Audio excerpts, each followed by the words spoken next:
This problem asks us to write a thermodynamically favorable proton transfer reaction, including both reactant and product structures, using one of the acids from problem 1 and the conjugate base of one of those compounds.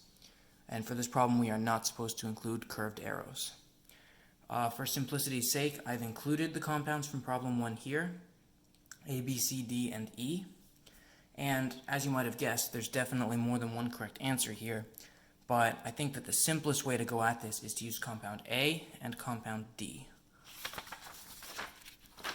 Now, to start off, I'm going to draw the conjugate base of compound A, which is really just going to be compound A that has lost the hydrogen ion, giving a negative charge on nitrogen.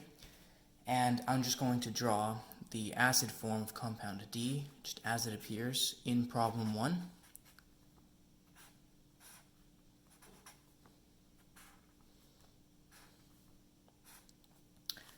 Now, for this reaction, even though it says not to include curved arrows, I'm just going to explain how this would go about. Is essentially, we could draw out compound D as this,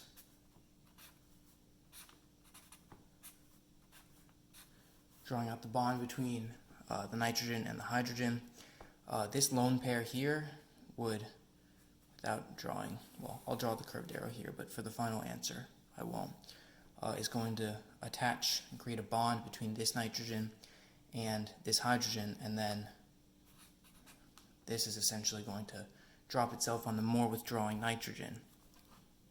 Now, to answer the problem, I'm just going to essentially draw that minus the curved arrows. So for the reactants, we have our conjugate base of A, and we also have our standard acid form of D.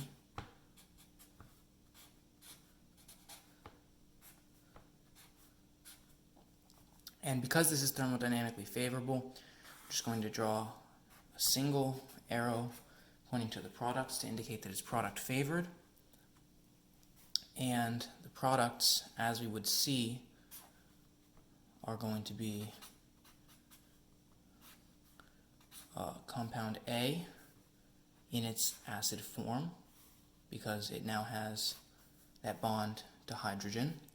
And then we're going to get the conjugate base of compound D. And this is our final answer.